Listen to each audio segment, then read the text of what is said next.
কোটা আন্দোলনের বিষয়ে আমাদের বক্তব্য আমরা আগে বলেছিলাম। কোটার বিষয়ে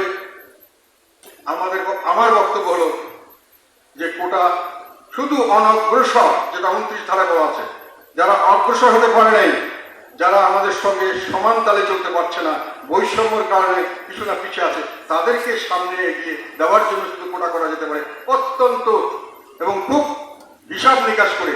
যেমন প্রতিবন্ধী বা যারা পাহাড়ি বা এরকম কিছুতে থাকে, সেটা হিসাব নিকাশ করে খুব ছোট সংখ্যক একটা কোটার মধ্যে রাখা উচিত এবং সেই কোটাটা সম্পূর্ণ শুধু প্রথম দ্বিতীয় না, সমস্ত শ্রেণীর জন্য সেটাকে কার্যকর করা উচিত।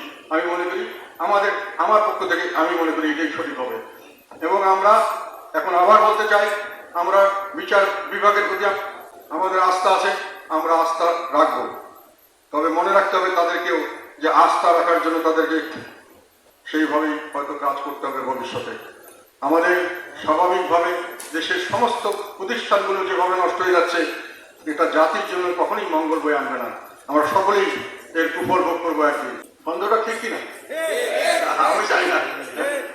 তবে সাধারণ মানুষ এটাই বিশ্বাস করছে এবং সাধারণ মানুষ এটাও বিশ্বাস করছে যে সরকার এটাকে সামনের দিকেও এরকম কিছু করতে পারে। সমস্যা আপনাদের সকলের কাছে আসবে এবং আপনি কালকে যদি ক্ষমতা থেকে কেউ চলে যান বা আপনি চাকরি থেকে রিজাইন করে আরেক জায়গায়